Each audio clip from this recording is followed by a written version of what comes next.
Bonjour et bienvenue sur Génération Impact, l'émission qui met en lumière les familles entrepreneuriales pour comprendre leur succès à travers les générations et décrypter avec elles leur organisation au filtre de 3 cercles, celui de l'entreprise bien sûr, celui des actionnaires et celui de la famille. Elles nous partagent leurs réussites mais aussi leurs doutes, leurs enjeux de transition et de transmission et en quoi l'urgence environnementale est une formidable opportunité de continuer l'aventure en famille avec la nouvelle génération à bord. Je reçois aujourd'hui Sophie Lacoste de l'entreprise Fusalp. Bonjour Sophie. Bonjour. Sophie, je suis ravi de vous recevoir et de discuter avec vous de cette formidable ce projet entrepreneurial qui est Fusalp, que vous avez repris dernièrement. Est-ce que vous pouvez nous raconter en quelques mots l'histoire de votre famille, puisqu'il y a une belle histoire derrière ce projet-là, et puis ensuite on va rentrer dans le détail ensemble. J'ai une histoire de famille assez entrepreneuriale puisque déjà mes arrière-grands-pères étaient des entrepreneurs, chacun dans leur domaine. Après, mon grand-père, René Lacoste, a fondé son entreprise. Alors lui, il était ingénieur aéronautique, hein, c'est pas, on ne le sait pas, mais sa vraie entreprise, c'était une entreprise d'aéronautique. Et puis il avait, en boulot du samedi matin, développé ce qu'on appelait la chemise Lacoste avec le polo blanc. Et c'est mon oncle et mon père qui ont repris l'entreprise et qui l'ont vraiment fait leur. En fait, ils ont transformé le projet. C'était une question d'époque aussi, les années 60, le prêt-à-porter, et lui ont apporté leur pierre pour vraiment développer cette chemise Lacoste avec le succès qu'on connaît. Et nous, on a eu la chance avec mon frère, en fait, à la vente de notre entreprise familiale, de pouvoir racheter une autre entreprise qui s'appelle Fusalp et qui nous permet à notre tour, en fait, d'envisager ce que c'est que l'entrepreneuriat pour nous aujourd'hui. Génial. Donc on va rentrer dans le détail de cette histoire, et donc c'est le moment d'une histoire de famille. Alors, racontez-moi un petit peu plus en détail, vous, quand vous êtes petite, cette entreprise Lacoste, c'est quoi exactement? C'est quoi la dynamique à la maison? On en parle, on n'en parle pas? Comment ça fonctionne? On en parle beaucoup, hein, c'est typiquement l'entreprise familiale où il n'y a pas beaucoup de différence entre la famille et l'entreprise, où on parle de tout. Nous, on passe du temps aussi dans l'entreprise, on en est extrêmement fiers. Donc c'est quelque chose qui vit beaucoup. En plus, elle porte notre nom. Et puis elle a pour effigie notre grand-père, hein, qui est une sorte, et puis notre grand-mère aussi, qui était une grande championne de golf, mais c'est une espèce de sorte de mythe comme ça qui se construit au fur et à mesure, même de son vivant, et c'est quelque chose auquel on était extrêmement attachés. Et donc il lance ce business, mais qui est au départ un business à côté de son activité. Donc c'est quoi l'idée au départ lorsque c'est créé? Lui, en fait, il était joueur de tennis. Et donc, il a mis au point ce polo en petit piqué blanc pour pouvoir, lui, jouer au tennis. Et puis, il a fait une blague à un journaliste américain un jour en disant voilà, qu'il avait fait un pari sur une valise en crocodile. Et puis, le journaliste a trouvé ça drôle et l'a surnommé l'alligator. Et donc, il a eu cette idée incroyable de mettre un logo sur son polo. Ce qui est le premier logo visible sur un vêtement, c'est vraiment lui qui l'a fait. Et donc, il a fait ça. Et puis, il s'est dit, bon, ben, il a aussi inventé le sponsoring avec un autre mousquetaire, parce qu'on les appelait les mousquetaires, cette équipe de France de tennis. Et donc, il y en a un autre qui s'appelait Toto Brugnon, qui était très, très bon joueur de tennis et qui se promenait sur tous les terrains de France. Et quand il voyait des gens qui jouaient bien au tennis, il leur donnait des polos blancs Lacoste. Et ils ont inventé comme ça le sponsoring. Et puis ça s'est développé et les gens se sont dit pour aller jouer au tennis, il faut s'habiller en Lacoste. Il faut mettre le polo blanc. Pour être bon au tennis. Et donc il a développé ça. Mais c'était vraiment, il disait, mon boulot du samedi matin. Et à partir de quand il ressent le fait que ça va être un peu plus que le boulot du samedi matin? Alors lui, jamais. Lui, jamais. C'est son fils aîné, Bernard Lacoste, qui au début des années 60 a dit, il avait fait ses études aux États-Unis, il était ingénieur, il travaillait je ne sais plus dans quelle grande entreprise américaine, je crois chez General Motors. Et il a dit à son père, écoute, moi j'ai envie d'avoir mon entreprise, ce truc Lacoste, je sens qu'il y a quelque chose à faire avec, laisse-moi m'en occuper. Et mon oncle lui a dit, très bien, mais tu nourriras jamais ta famille avec ça. Okay. Et surtout, tu fais ce que tu veux, mais tu te débrouilles, tu ne me demandes pas d'argent. Et donc, il a monté en fait un système assez drôle où il a trouvé des partenaires partout dans le monde entier pour déployer Lacoste à l'international, parce que non seulement il s'est dit, on ne va pas faire que des polos blancs, on va faire des polos de couleur. Oui, lui, il intègre la couleur, hein, c'est ça? Exactement, parce que c'est la société de loisirs qui commence au début des années 60 et il sent que les gens, c'est les 30 glorieuses, ont les moyens, ont envie de s'habiller de manière décontractée. Le début du prêt-à-porter aussi, ce qui est aussi d'ailleurs la création de Fusalp. Fusalp arrive, se crée parce que le prêt-à-porter arrive, parce qu'avant on se faisait ses vêtements soi-même, on Oui, les c'est faisait ça. faire par un tailleur, mais on n'avait pas des magasins avec, il n'y avait pas Zara quoi. Et donc, il a senti ça arriver, il a vraiment été très novateur et en même temps, il s'est dit, il faut développer à l'international. Il est tout de suite allé à tout de l'international. suite, en Espagne, voilà. Et il a trouvé des partenaires locaux à chaque fois pour développer la Donc marque. des distributeurs, c'est ça un Oui, peu voilà, l'idée, quoi. exactement. Génial. Donc lui, il développe ça, et là, ça prend, ça marche tout de suite. Et donc là, vous, à ce moment-là, dans votre, je sais pas si dans votre inconscient, en tout cas dans votre vie, elle représente quoi cette marque, ou en tout cas ce business? Vous en parlez beaucoup, vous imaginez, vous y projetez, c'est quoi la C'est dynamique? quelque chose d'induit en fait, cette vie d'entreprise.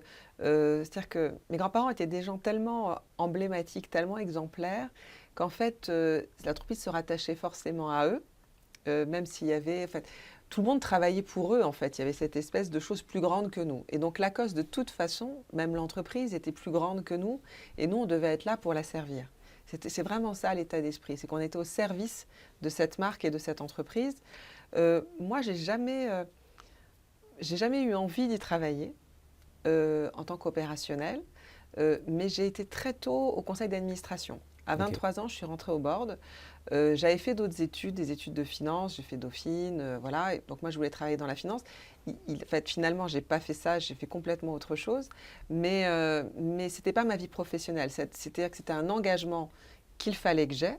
Donc j'étais au conseil d'administration et j'y passais beaucoup de temps. C'était en plus les débuts de la gouvernance un petit peu modernisée qu'on a. Donc on avait créé plein de comités, vous savez, CNR, audit, on a créé une fondation. Enfin, on a fait plein de choses comme ça. Donc ça m'occupait beaucoup et j'adorais. Mais j'ai jamais voulu être opérationnelle parce que je trouvais que c'était peut-être trop. J'avais envie d'avoir quand même une vie à moi à côté. J'entends. Et votre frère, lui, il était à quel endroit à ce moment-là? Mon frère était Il opérationnel. était opérationnel, hein, c'est Oui, ça? et j'avais aussi une cousine qui était opérationnelle. Ils n'étaient que deux, en fait, à Ok. travailler dans l'entreprise sur 14 petits-enfants. Donc, quand même, il y avait du monde. Ouais. Bon, après, cette entreprise quitte le giron familial. Tout à fait. Peut-être vous pouvez nous en dire deux mots. Et il y a ce projet Fusalp qui arrive. Et là, ce qui m'intéresse, c'est ce côté orientation entrepreneuriale, c'est-à-dire cette envie de continuer à vouloir faire des entreprises finalement, qui m'intéresse. Je voudrais comprendre ce qui a été déclenché chez vous avec votre frère pour continuer cette aventure. Je pense que, on était relativement jeunes hein, quand Lacoste a été vendu. C'était il y a 13 ans, donc j'avais 35 ans. Hein, je n'étais pas franchement proche de la retraite. Et puis, peut-être aussi, la vente de Lacoste s'est faite, et je pense que c'était sûrement une bonne chose. Après, ce n'est pas nous qui l'avions choisi, enfin, ce n'est pas moi personnellement qui ai choisi ça.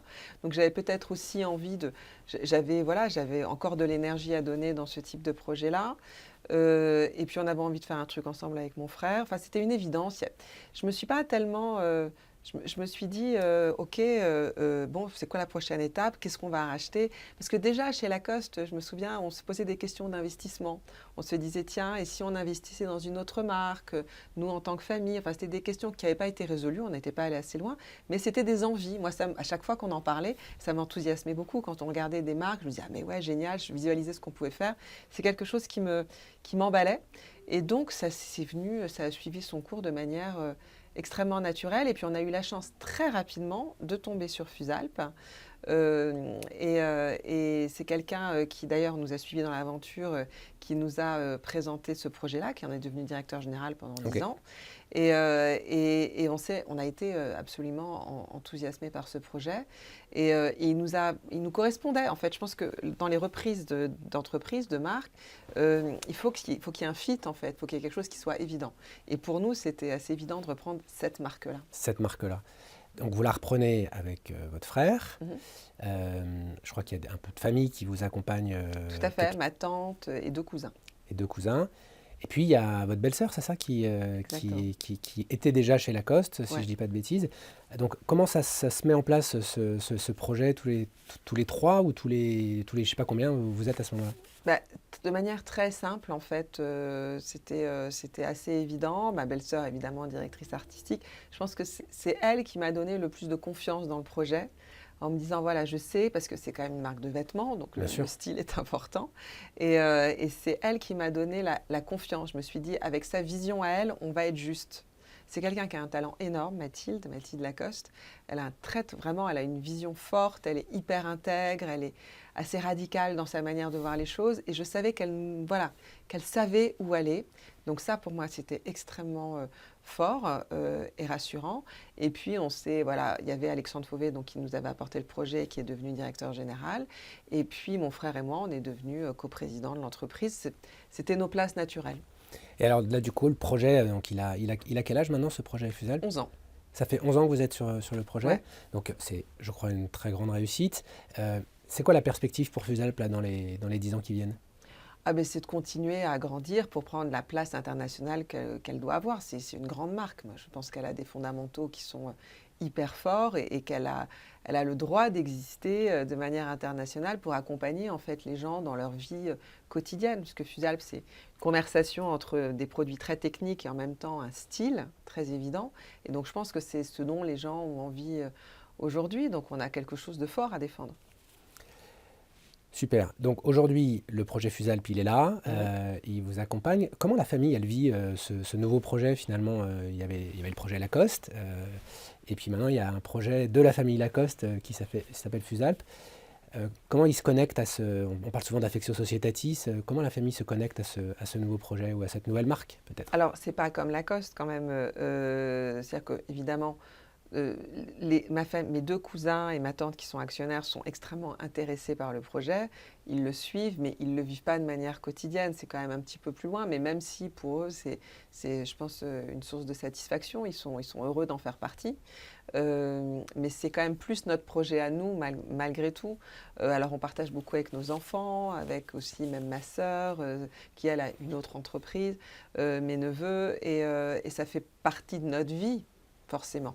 Et ce que j'aime beaucoup, moi, c'est partager avec mes enfants quand même. En revanche, ça c'est vrai. C'est ça que j'ai appris de Lacoste, c'est qu'on a beaucoup appris par mimétisme.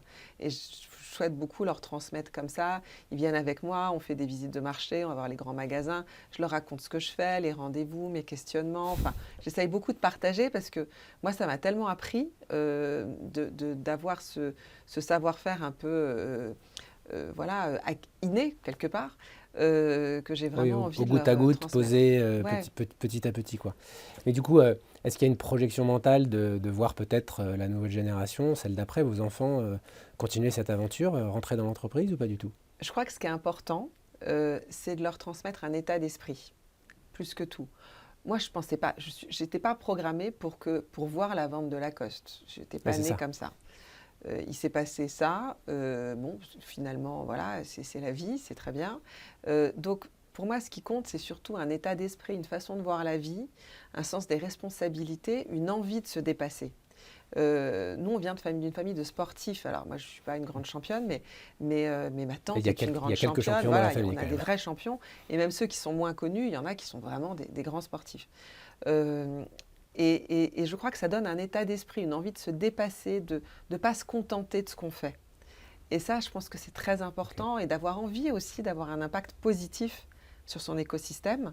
Alors on le fait d'une manière entrepreneuriale, on le fait aussi d'une manière philanthropique, mais c'est c'est plutôt ça que j'ai envie de leur transmettre et puis voilà, qu'ils ont envie de se bouger, quoi. Ouais, ça, on en parlera tout à l'heure, toute la partie philanthropique, etc.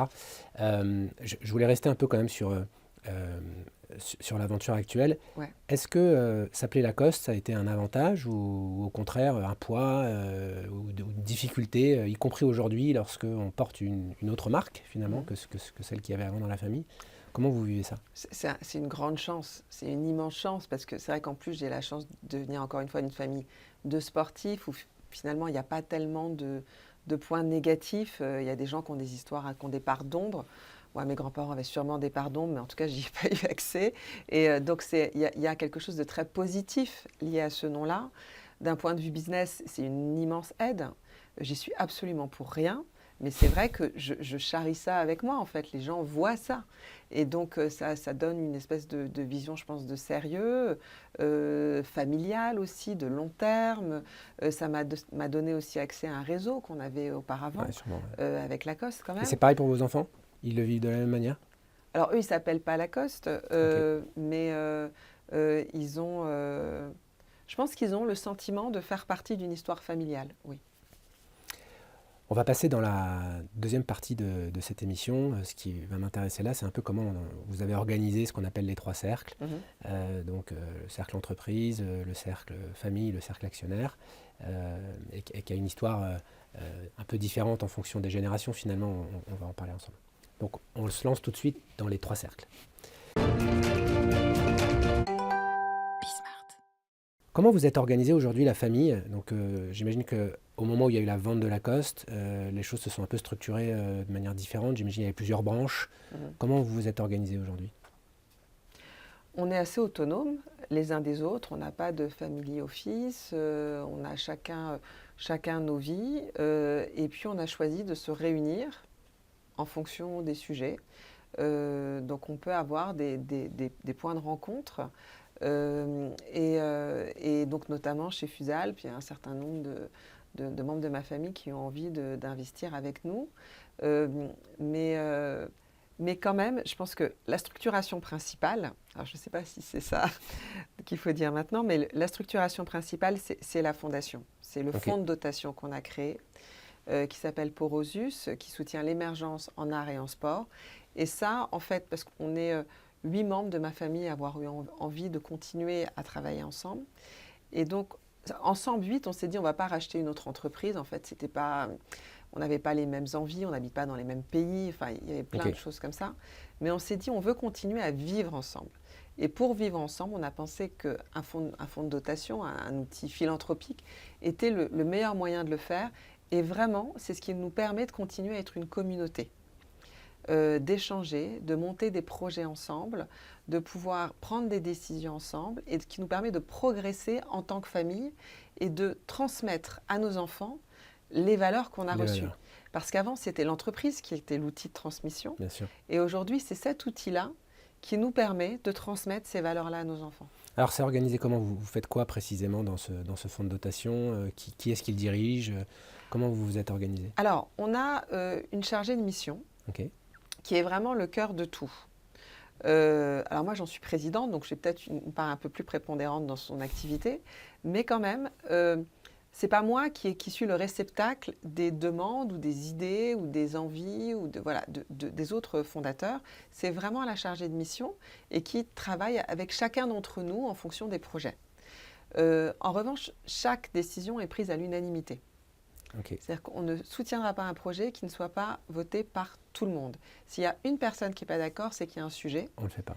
Et donc, il faut en parler, il faut échanger. Et puis, si on n'arrive pas, voilà, si cette personne continue à penser que ce n'est pas une bonne idée, eh bien, on ne le fait pas. Et ça, c'est très important. Et donc c'est un fonds de dotation qui a plutôt comme vocation de distribuer des moyens pour d'autres associations. Vous êtes aussi opérateur et vous montez vos propres projets. Alors, nous, on fait de l'aide, on fait de la bourse au talent. Ok. Donc, c'est un peu spécifique. On ne soutient pas des actions, finalement. On aide des gens à accomplir ce qu'ils doivent accomplir dans les arts et dans le sport. Donc, on soutient l'émergence qui vise à l'excellence, pour qu'en fait le manque d'argent ne soit pas un obstacle pour que les gens fassent ce qu'ils aient à faire. C'est vraiment pour que nos disciplines, artistiques ou sportives, puissent évoluer de la bonne manière, avec la plus grande diversité possible de participants. Vous avez quelques exemples que vous pouvez nous partager sur des Ouais, accompagnements que vous avez bien pu sûr. faire? Bah là, on était hyper heureux parce qu'on a eu notre première médaille olympique. Génial, bravo. Au JO de Paris, on a Joanne Defay, qui est la meilleure surfeuse française, qui a eu la médaille de bronze et qu'on a aidée au tout début du fonds de dotation, à un moment où vraiment elle n'avait plus les moyens de partir en compétition. Donc pour nous, ça a été extrêmement joyeux de la voir avoir cette médaille. Mais dans les arts, on va donner des aides à l'écriture pour des films, pour du cinéma. Ok. On achète des instruments de musique à des élèves qui sortent du Conservatoire national supérieur. On donne des bourses dans les écoles de théâtre. Et voilà. Et on soutient aussi pas mal de projets de théâtre tout au long de l'année, mais on aide environ une quarantaine de personnes tous les ans. Quarantaine de projets tous les Ouais. ans, et chaque année ça change, ou il y a des gens que vous pouvez accompagner sur le temps? Il y a des gens qu'on accompagne sur le temps. Les sportifs, on les accompagne en général sur des cycles olympiques Ouais, c'est pour ça. pouvoir les accompagner jusqu'aux prochains Jeux olympiques. Donc ça, on le fait de manière régulière.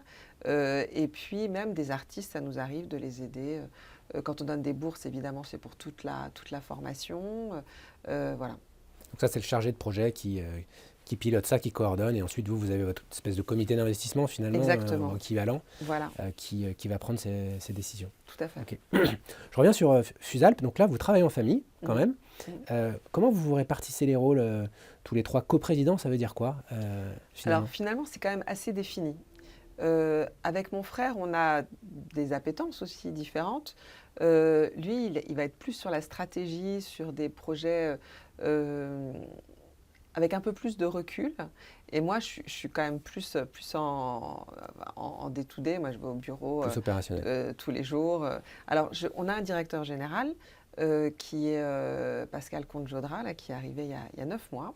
Et donc, je ne fais pas du tout de micromanagement. Je reste bien à ma place. J'ai un lien très fort avec lui, mais aussi un lien très fort avec la direction financière, parce que c'est quand même, voilà, c'est quand même notre entreprise. Donc, il faut trouver les bons endroits de contact avec l'entreprise, mais quand même, on est là. Voilà, c'est assez fin, mais il faut le trouver. Et puis ma belle-sœur, pardon, c'est presque ma sœur, est directrice C'est un artistique. joli lapsus. Voilà. Bravo. Je l'aime énormément, et elle est directrice artistique à plein, et nous, on ne vient pas du tout. Alors, on a des échanges, on discute de stratégie, de ce qu'on a envie de faire, tout ça, mais pour le coup, on la laisse complètement libre de ses choix. Est-ce qu'il y a une organisation type conseil de surveillance avec des administrateurs indépendants ou pas encore? Alors, on a des investisseurs extérieurs, des personnes et aussi un fonds. Ok. Et donc, du coup, on a 2 administrateurs, un qui vient du groupe des personnes individuelles et un autre qui vient du fonds dans notre conseil d'administration. Mais avec une majorité de membres de ma famille quand même dans le conseil d'administration. Et là, ce conseil, il se réunit, j'imagine, 3-4 fois par an Voilà.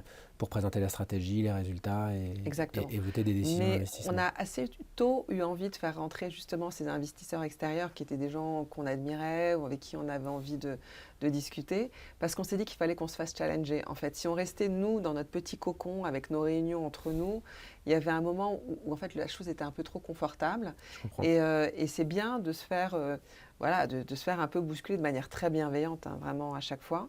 Mais nous dire, bon là, ok, mais on peut faire mieux, on peut faire plus. Pourquoi tu fais ce choix-là et pas autre chose? Et puis d'être obligé de défendre. Et puis tout simplement aussi de présenter les choses de manière un peu formelle à d'autres qu'à soi-même. C'est intéressant. Donc je résume. Hein. Donc sur Fusalp, il y a une direction générale très claire avec une répartition des rôles. Et c'est une entreprise familiale puisque finalement votre belle-sœur ou votre sœur de cœur est aux manettes de la création. Il y a un conseil d'administration qui est composé de membres qui viennent d'investisseurs, de la famille et puis de votre famille. Et puis finalement, ce fonds de dotation, est-ce que ça ressemble à ce qu'on pourrait appeler un conseil de famille pour vous? Vous y parlez aussi de la famille ou c'est vraiment focus sur le fonds de dotation? On y parle aussi de la famille parce que, en fait, ce fonds a été fait pour être transmis. Et donc, on intègre nos enfants très jeunes. Dès la 5e, en fait, ils viennent voir les projets qu'on soutient, ils sont invités. Dès leurs 18 ans, ils viennent au conseil d'administration. Donc, c'est un lieu où, en fait, on parle des relations familiales, où on va vivre des choses ensemble, on va faire des voyages ensemble pour aller voir ce qu'on fait, ce qu'on soutient, les gens qu'on soutient. Et donc, je pense que c'est vraiment le lieu qui va permettre en fait à la famille de continuer à exister en tant que quantité et de pouvoir peut-être générer d'autres projets. C'est-à-dire que les membres de la famille qui auraient un autre projet entrepreneurial aujourd'hui, comment ils s'adressent à la famille Lacoste pour un coup de main ou pour un financement, comme ça peut être le cas dans d'autres familles? Alors, c'est pas organisé. Ça, c'est pas organisé. Je pense qu'on n'était pas... je vois très bien comment d'autres familles sont organisées. Nous, on n'avait pas ce mode-là de penser. Je pense qu'on a peut-être un background assez, de besoin de liberté, d'autonomie. Donc, on n'a pas souhaité se réunir d'un point de vue business, en fait. On n'a pas fait de family office pour tous investir ensemble, pour avoir un effet de levier. Tout ça, c'était pas dans pas dans nos réflexions au moment où on a dû se structurer. Donc aujourd'hui, il n'y a pas d'outils, mais c'est quelque chose, je pense qu'il faudrait qu'on arrive à travailler. À structurer. Ouais. Et le fonds de dotation serait le réceptacle de ça ou vraiment Non, ça lui, c'est un autre outil. lui Ouais. il a vraiment son outil finalement de transmission des valeurs, ce que vous disiez tout à l'heure. Tout à fait. Ces valeurs, vous pourriez nous les résumer en quelques mots Alors c'est des valeurs qui viennent vraiment du sport, hein. C'est l'esprit d'équipe. Ça, c'est quelque chose de très très fort chez nous. La combativité, le dépassement de soi-même. C'est vraiment, je crois que si c'était les 3 valeurs socles, c'est ça. et c'est ça que vous transmettez à vos Ouais. enfants. Vous avez fait un travail autour de peut-être de la vision de ce fonds de notation dans les 10 à 20 ans qui viennent ou sur une charte familiale pour unir la famille ou pas du tout? Alors, charte familiale, on n'en a pas fait, mais en revanche, on a fait une étude d'impact, Ok. une évaluation d'impact pour les 10 ans du fonds de dotation, où on a travaillé pendant 6 mois à récolter beaucoup d'infos sur toutes les parties prenantes avec lesquelles on travaillait.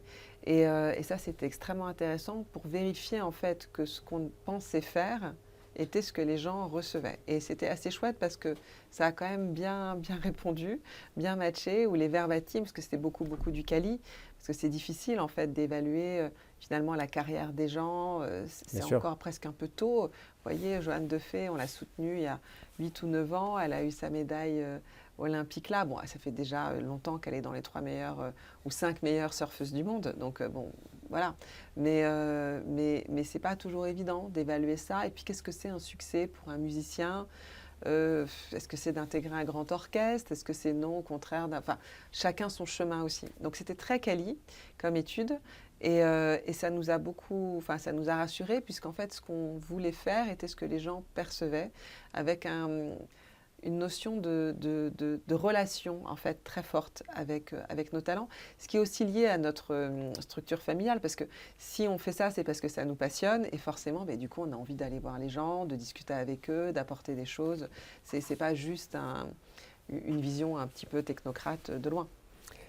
La génération d'après, donc vous avez un frère, c'est ça? Vous avez une Un sœur frère et une aussi. sœur, Ouais, vous avez ouais. une sœur aussi.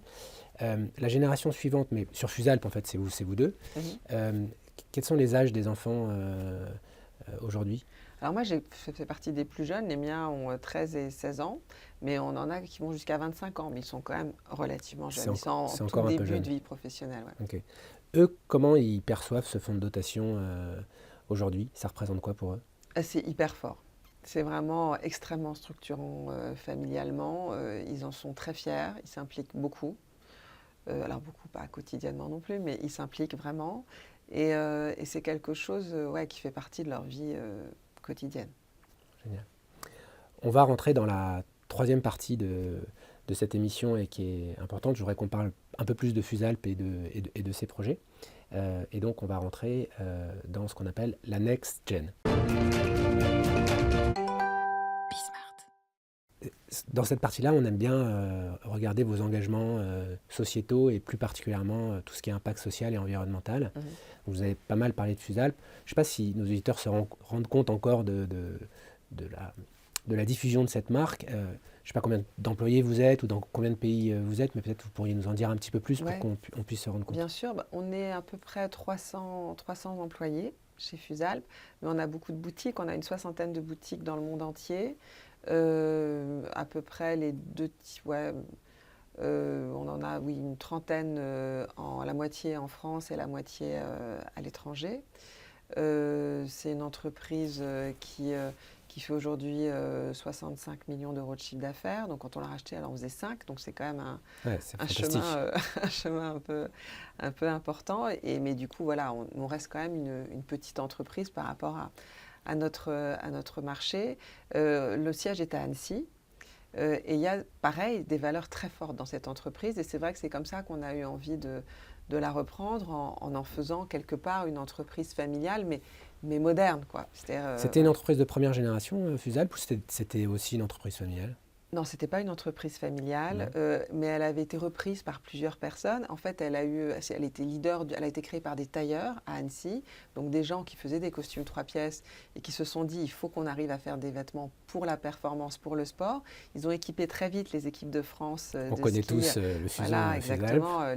Et puis les sœurs Guatchel, enfin toutes les épopées c'est ça. des JO de Grenoble, de tout ça, où tout le monde était habillé en Fusalp. Fusalp a inventé la première combinaison de ski de compétition. Ok. Donc vraiment très, très innovateur, toujours cette idée de technicité, de recherche, d'améliorer la performance. Donc c'est vraiment dans notre ADN. Aujourd'hui, on a d'ailleurs un laboratoire d'R&D qui fait 12 000 tests par an pour vraiment avoir des matières extrêmement performantes, très qualitatives.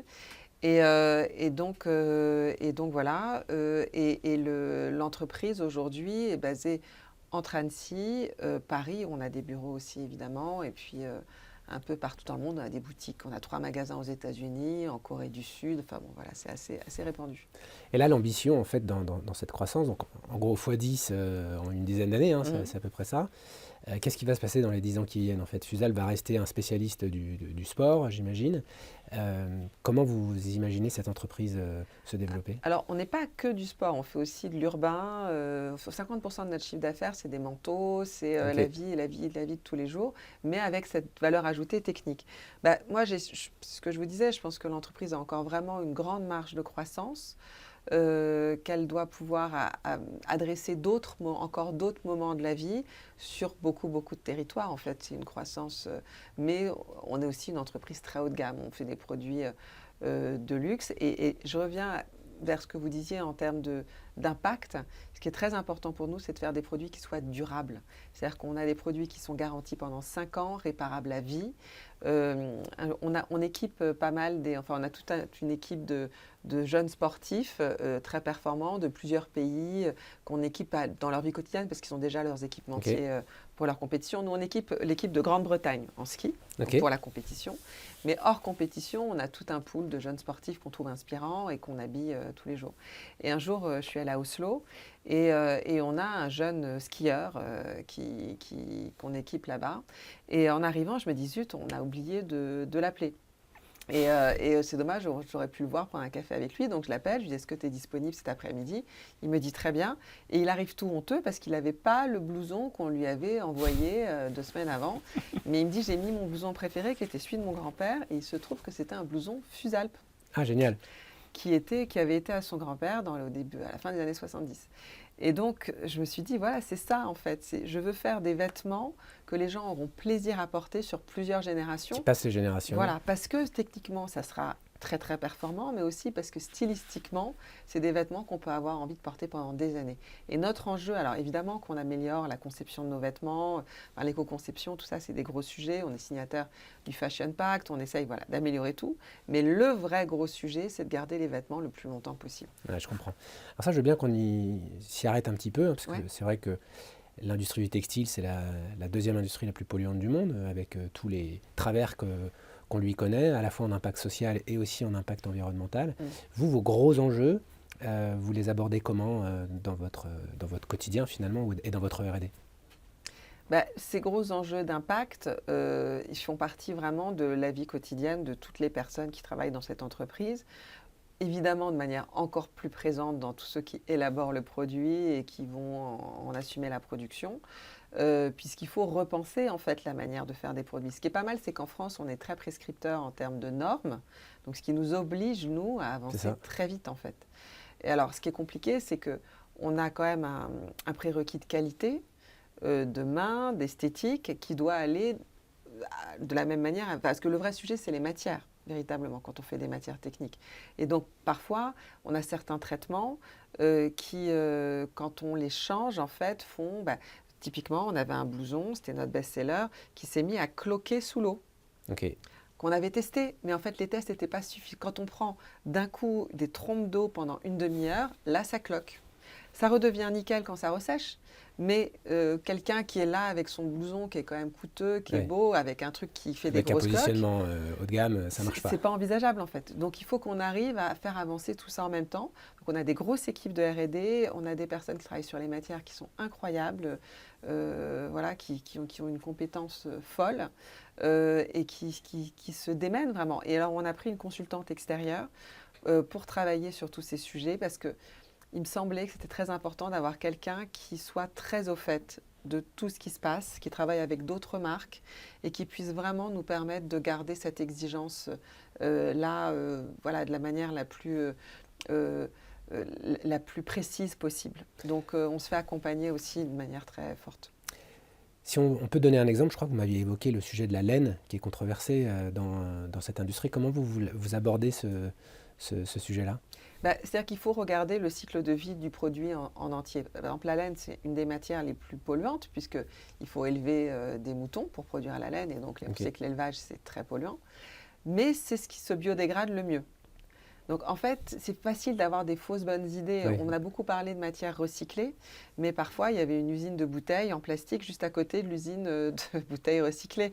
Donc on a beaucoup de problèmes de transparence. Et puis c'est des matières qui se dégradent très vite, donc avec beaucoup de microparticules dans l'eau de lavage. Donc voilà, il ne faut pas regarder juste un bout du problème. C'est des problèmes qui sont très complexes.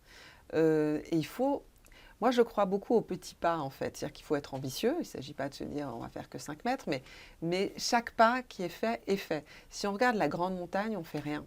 Et dans ces domaines-là, et puis là, je pense qu'on va être très challengé puisqu'on arrive à une période qui est quand même pas très simple. On voit qu'il y a beaucoup de crises un peu partout. Et ces sujets risquent d'être mis de côté, beaucoup.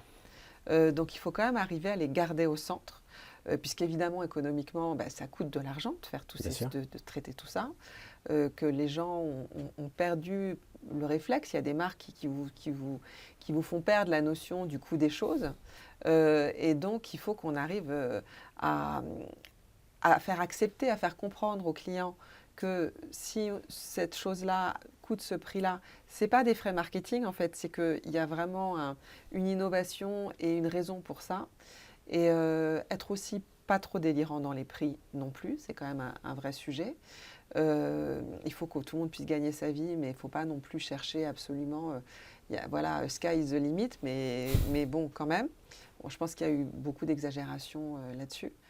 Et puis arriver à être quand même toujours consistant sur ces sujets, parce qu'il faut qu'on arrive à avancer là-dessus. En fait, ça doit être central, et malheureusement, ça ne l'est pas.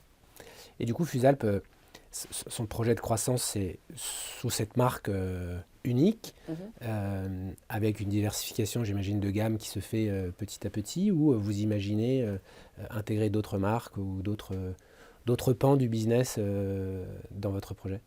Pour l'instant, on se focalise sur Fusalp. Je crois qu'on n'a vraiment pas atteint la taille De Lacoste, pas encore.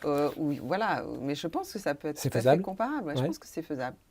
Pas en 3 semaines, hein, mais je pense que c'est faisable. C'est vraiment une marque très authentique. Et je crois que c'est ça que les gens recherchent.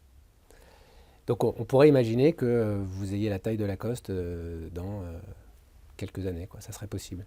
Oui. En tout cas, il n'y a pas de limite à ça, quoi. Non, non, non, je crois pas que ça se fera en 5 minutes, mais on peut vraiment avoir une belle taille. Il y a des ponts encore avec Lacoste, ou je parle business, ou plus Non, du pas tout? du tout, pas du tout. C'est deux univers différents. Super. Si on se projette maintenant sur la famille, Mhm. euh, comment vous imaginez la préparer, même si ils sont jeunes, mais en fait les choses peuvent arriver assez vite. Est-ce que vous avez imaginé un parcours d'administrateur, une formation spécifique pour vos enfants, ou pour l'instant c'est mis de côté? Je crois beaucoup. Alors, moi, je n'ai pas fait de formation spécifique pour être administratrice. Ah non, c'est marrant parce que c'est quelque chose de très féminin. Je m'étais inscrite à une formation pour administrateur. Déjà, ça faisait 5 ou 6 ans que j'étais administratrice, même plus, ouais, 7 ou 8 ans. Et puis, en fait, j'y suis jamais allée parce que je me suis dit, mais. Et j'ai regardé le programme et je me suis dit, mais en fait, Qu'est-ce que je vais apprendre? qu'est-ce que je vais apprendre là? Pourquoi est-ce que j'ai besoin de me dire que il faut que quelqu'un me dise que je suis capable, en Petit fait? syndrome de l'imposteur. Total. Et vous voyez bien d'ailleurs dans les formations d'administrateurs, il doit y avoir 80% de femmes en fait, hein. C'est vraiment un sujet très féminin de se dire il faut vraiment que je sois 120% pour dire que peut-être je peux faire un conseil d'administration. Et donc, je crois beaucoup, beaucoup au mimétisme et puis à l'exigence aussi. Je pense qu'il faut être exigeant avec soi-même. Et c'est ça que j'essaye de transmettre à mes enfants, c'est qu'ils soient exigeants avec eux-mêmes et qu'ils essayent de toujours faire le pas de plus que ce qu'on leur demande. Votre frère, il est dans la même démarche où vous en parlez de ça, de l'idée de la continuité, de la prochaine génération Oui, oui, on est très alignés là-dessus. Lui, il a des filles qui sont plus grandes, qui sont en train de faire leurs études secondaires, qui n'ont pas forcément envie de venir travailler chez Fusalp, hein, d'ailleurs, Ok. du tout. Mais oui, oui, c'est des sujets, évidemment, qui font partie de notre vie, même si, encore une fois, je ne voudrais pas les priver de Fusalp, mais je ne cherche pas absolument à ce qu'ils le reprennent. Pour moi, c'est assez libre, en fait. Ce que vous m'avez confié aussi, c'est que c'est pas la même dynamique avec le fonds de dotation. C'est-à-dire que j'ai un peu le sentiment que s'il y a quelque chose qui est vraiment à transmettre, c'est ce fonds de dotation et ce qu'il représente pour la famille par rapport à l'entreprise Fusalp, c'est ça? Oui, complètement. Le fonds de dotation, il est fait pour ça. Il est fait pour ça. On l'a doté, on dépense d'ailleurs les revenus, C'est ça, hein. donc la dotation reste, et pour qu'ils puissent, eux, s'en emparer et faire leur propre projet avec. Oui. Et ce fonds de dotation, il est financé uniquement par cette dotation qui, du coup, crée ses propres richesses ou vous allez essayer de capter un peu d'argent à l'extérieur Juste, non, juste par cette dotation. et ça vous suffit comme ça Ouais. aujourd'hui? Ok. Euh, En revanche, ce qu'on fait, c'est qu'on fait des cofinancements avec d'autres fondations. ok. C'est-à-dire que nous, on ne va pas chercher de l'argent pour... Voilà, mais ça, j'aime beaucoup faire ça, avec d'autres fondations familiales, financer des projets ensemble. Et donc ça, c'est quoi, comment ça fonctionne? C'est vous qui faites la démarche, c'est eux qui viennent vers vous? Alors, je fais partie d'un organisme qui est formidable, qui s'appelle Un Esprit de Famille, Ok. et qui soutient, enfin, qui est un endroit de réunion des fondations ou fonds de dotation familiaux. Et c'est formidable parce qu'en fait, on peut vraiment discuter entre fondateurs familiaux pour pouvoir voir quels sont les sujets, quels sujets on peut avoir en commun, découvrir les sujets des autres. Donc il y a plein de thématiques, hein, sociales, environnementales, éducatives, citoyennes. Et donc on a par exemple un cercle culture et on a financé à 6 fondations un projet ensemble et c'est hyper, Ah oui, ça vous permet hyper d'avoir joyeux. plus d'impact. Plus d'impact et puis de s'enrichir aussi de ce que font les autres, de savoir ce que font les autres aussi, pas de découvrir l'Amérique tous les matins, et d'être voilà, d'être dans une démarche collective. Parce que ce qui est intéressant avec la philanthropie familiale, c'est qu'on peut être beaucoup dans l'innovation. On peut faire des nouvelles choses. Les fondations plus institutionnelles ou l'État, en France, on a la chance d'avoir un État qui est quand même très impliqué, finance des gros projets sur le long terme, enfin voilà, avec une politique. Nous, on peut faire de Et il y a des trous dans la l'innovation. raquette Voilà. finalement au milieu. Ouais. Et puis essayer de faire des nouvelles choses qui pourront par la suite devenir plus institutionnelles. Et ça, je trouve ça extrêmement réjouissant. Et il y a d'autres projets. Il y a une fondation avec laquelle on soutient un projet pour des photographes sur un festival qui s'appelle Les Femmes s'exposent. Et puis c'est hyper joyeux. C'est toujours l'esprit d'équipe. Hein. C'est-à-dire que moi, je trouve que c'est tellement mieux de faire les choses à plusieurs, en fait. Et alors, je ne sais même pas si c'est une association, un esprit de famille, Oui, c'est une association. comment vous l'avez structuré. C'est quelque chose qui est ouvert, qui est accueillant pour d'autres fondations. Comment ça Complètement. Il y a fonctionne? 150 membres. Et au contraire, on cherche à avoir... c'est Sabine Roth-Bézieux qui l'a fondé il y a plus de 10 ans. Et on cherche à recruter le plus de membres possible pour vraiment pouvoir créer un écosystème de fondateurs familiaux et avoir un impact, vraiment, tout simplement. Et d'ailleurs, là, on est en train de travailler à un projet, en fait, collectif d'un esprit de Collaboratif. famille, Ok. en lien d'ailleurs sur l'aide sociale à l'enfance pour aider ces jeunes qui sortent de l'aide sociale à l'enfance à s'intégrer dans ce monde qui est un peu compliqué et d'avoir un projet un peu phare. Voilà. Et du coup, il y a des fonds de dotation ou des fondations de toute taille Oui. où il faut avoir un minimum de taille pour pouvoir vous rejoindre? Absolument pas. C'est vraiment toutes les tailles. On a des très grosses fondations, des toutes jeunes fondations qui viennent de se créer. Enfin, c'est vraiment tous ceux qui ont envie de réfléchir à ces projets-là sont plus que les bienvenus. Même on espère en voir arriver le plus possible. Juste pour nos auditeurs, pour qu'ils comprennent bien, hein, c'est toute la différence qu'il peut y avoir entre la Fondation de France, la Fondation Caritas, qui sont des fondations qui permettent d'abriter d'autres fondations, Non. et un esprit de famille. Voilà, c'est un cercle pour se réunir entre familles qui ont envie d'avoir une démarche philanthropique. Donc c'est vraiment un cercle d'échange, c'est hyper dynamisant, c'est pour pas être seul aussi dans son action. C'est très réjouissant Ça permet du coup de professionnaliser la démarche, aussi. de vous organiser différemment, de choisir Oui, des puis combats. de poser des questions si vous êtes sur une thématique spécifique, de trouver les autres qui travaillent déjà là-dessus, si vous avez envie de faire autre chose, enfin, d'apprendre les uns des autres et voilà, de se réunir. Je voudrais qu'on revienne une dernière fois sur Fusap et puis ensuite on se dirigera tout doucement vers la fin de cette émission.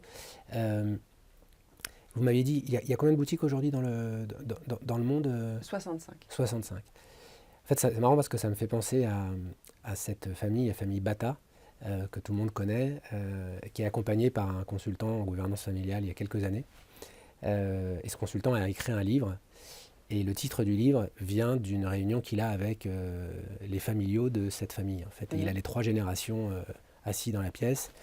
Et puis, il y a le père et le grand-père qui réfléchissent à la vision à 20 ans et qui se disent on a des magasins dans le monde entier, qu'est-ce qu'on va faire dans 20 ans? Et le fils les regarde, le troisième génération, et il leur dit on n'a pas de magasin sur la Lune. Et donc le livre s'appelle Family Business in the Moon, bien sûr. Et donc ce qui m'a plu dans ce que vous m'avez dit tout à l'heure, c'est que finalement, sky is the limit ou pas, puisque finalement Fusal pourrait devenir aussi gros que Lacoste ou plus gros, et ça peut paraître dingue de multiplier ses succès, mais vous là, si vous vous projetez dans les 20 ans qui viennent, ou quand vous faites cet exercice avec votre frère et votre belle-sœur, c'est quoi l'histoire que vous racontez à vos équipes, à votre conseil d'administration, de votre rêve pour cette entreprise? Alors, euh, quand on est entrepreneur, c'est compliqué de se projeter à 20 ans. Quand on est dans ce quotidien-là, on est dans un monde qui est chaotique, donc on se projette plus à 3 ou 5 ans. Ok. Ça, c'est sûr. Après, je vous dis, c'est la vision qu'on a eue quand on a racheté l'entreprise, en fait. On a vu une entreprise qui avait des valeurs incroyables, qui a des valeurs incroyables, et je pense qu'il peut apporter une vraie valeur ajoutée aux personnes qui l'adoptent, qui adoptent ces vêtements, un style de vie, une manière, c'est d'être en mouvement, en fait. C'est des vêtements qui vous permettent de bouger, d'être agile, de vous sentir bien dans toutes les circonstances. Et ça, je trouve que c'est quelque chose de très fort et qui, du coup, pour moi, c'est un projet international de long terme. Donc, si je vois Fusal dans 20 ans, je vois, oui, une entreprise très importante avec une diffusion très internationale qui est arrivée à faire des produits de la manière la plus raisonnée possible pour pouvoir équiper les gens dans tous les challenges qu'on va avoir à rencontrer dans 20 ans. Je suis bien incapable de vous dire ce qu'ils vont être. Qu'est-ce que ce sera? On n'est pas dans une période hyper positive, donc bon, j'espère que ça sera plus qu'on pourra garder une certaine agilité et que Fusal pourra sa place là-dedans, vraiment parmi. Je pense que c'est une grande marque, moi. Ah, mais ça, c'est sûr. Est-ce qu'il y a des pays cibles là où vous n'êtes pas encore et sur lesquels vous êtes prêt Ouais. vous êtes prêt à vous installer? L'objectif pour moi, c'est d'avoir une distribution qui soit très équilibrée, en fait. C'est-à-dire de me dire, même plutôt que ça, à 5 ans, c'est que je voudrais avoir 30% de mon chiffre d'affaires en Asie, 30% en Europe, 30% aux États-Unis.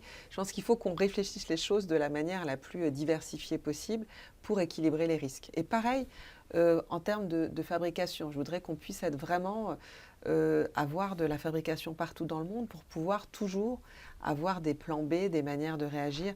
C'est l'agilité en fait dont on a besoin aujourd'hui. On a besoin d'être extrêmement agile. Il y a 15 ans, 20 ans, quand on était chez Lacoste, en fait, les choses, bon an, mal an, d'un an sur l'autre, elles étaient assez toutes choses égales par ailleurs, quoi. En fait, tout était assez constant. Là, aujourd'hui, tout varie tellement. En plus, nous, on fait des vêtements. Les vêtements, c'est extrêmement sensible au climat. Et donc, comment cette technicité-là va apporter quelque chose au confort dans des problématiques climatiques.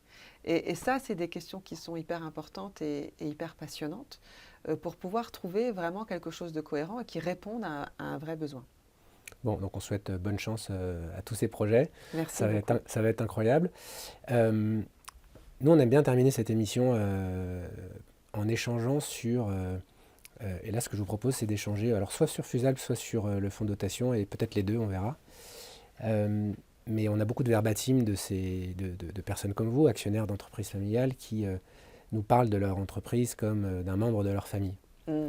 Et donc, comme il y a ces deux projets en parallèle, peut-être commençons par le fonds de dotation. Si ce fonds de dotation était un membre de la famille, alors un membre de la famille fictif, hein, vous choisissez qui vous voulez, mais ce serait qui?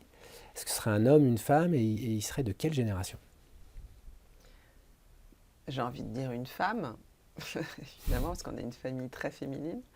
Il y a très peu de garçons chez nous. C'est vrai? Ouais, on est largement, on est à la fois, j'imagine, un gros 80% de femmes, hein, on est vraiment beaucoup de femmes. Et je dirais la grand-mère, parce que c'est les racines, en fait, c'est notre fondement, vraiment. Je pense que c'est vrai. L'entreprise Fusalp aujourd'hui, si c'était un membre de la famille, c'est plus une cousine de notre côté. Enfin voilà, il y a quelque chose d'un peu. C'est la cousine éloignée, quoi. Voilà, égalité. Elle est là quand même, on l'invite souvent. Elle est là, mais elle n'est pas au cœur de la famille. Le fonds de dotation, c'est le socle, quoi. C'est vraiment, on vient tous de là. Ok. Et il pourrait y avoir d'autres cousines Oui, bien sûr, dans la famille? bien sûr. Comment Il y en a d'autres d'ailleurs. Hein. Et il y en a d'autres. Parce que ma sœur a son entreprise Vous qui pouvez en dire s'appelle deux mots? Chic des Plantes, qui est Ok. une entreprise d'infusion.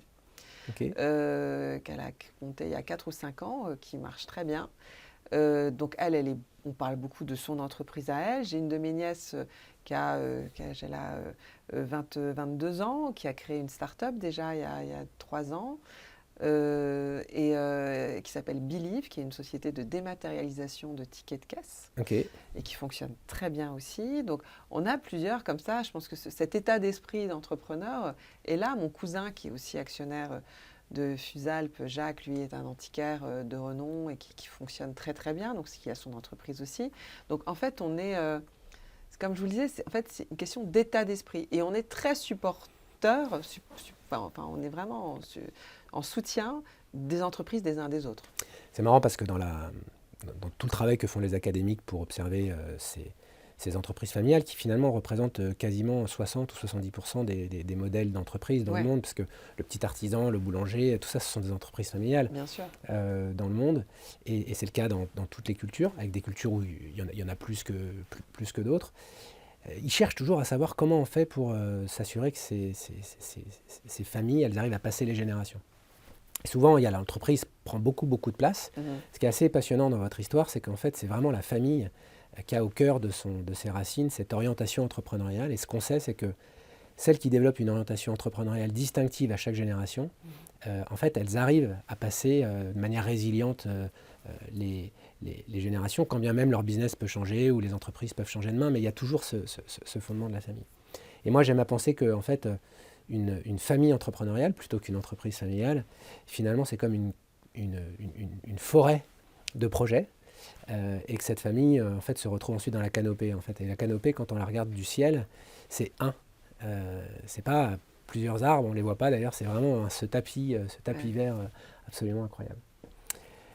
Ok, on va arriver tout doucement à la fin de cette émission. Je voulais vous remercier pour avoir partagé toute votre histoire. Merci à vous. S'il y avait une chose que vous voudriez rajouter sur votre histoire, ou donc, soit sur le passé, soit sur la suite, qu'est-ce que ce serait?